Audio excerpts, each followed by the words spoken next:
ഇന്ന് വൻപയറും ഇത് അരക്കപ്പ് വൻപയർ തലേദിവസി കുതിരാനിട്ട് അത് കുക്കറിലിട്ട് വേവിച്ചതാണ്. അരക്കപ്പുണ്ട്. വഴുതനങ്ങയോടെ ഒരു തോരൻ വെക്കാം. അതിന് വഴുതനങ്ങ ചെറുതായിട്ട് അരിയാം. ഇത് അരക്കപ്പ് തേങ്ങ, 1/4 ടീസ്പൂൺ ചെറിയ ജീരകം, 1/4 ടീസ്പൂൺ മഞ്ഞൾപ്പൊടി, 4 അല്ലി വെളുത്തുള്ളി, പിന്നെ ഒരു പച്ചമുളക്. ഇതൊന്ന് ചതച്ചെടുക്കാം. വെളിച്ചെണ്ണ ഒഴിക്കാം.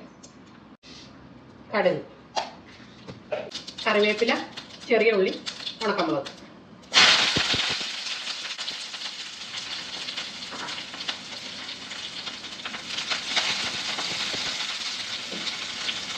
ഇതിലേക്ക് അരപ്പും ഇട്ട് വഴുതനങ്ങയും ഇട്ട് പയറൂടെ ഇട്ട് ഒരു 5 മിനിറ്റ് അടച്ചു വെച്ച് വേവിക്കണം. ഇത് വീഡിയോ കിട്ടിയില്ല.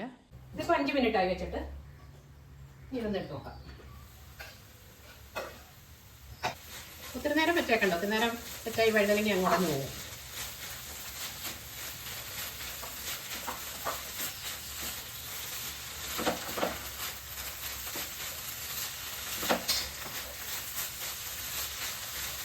ഓഫാക്കാം.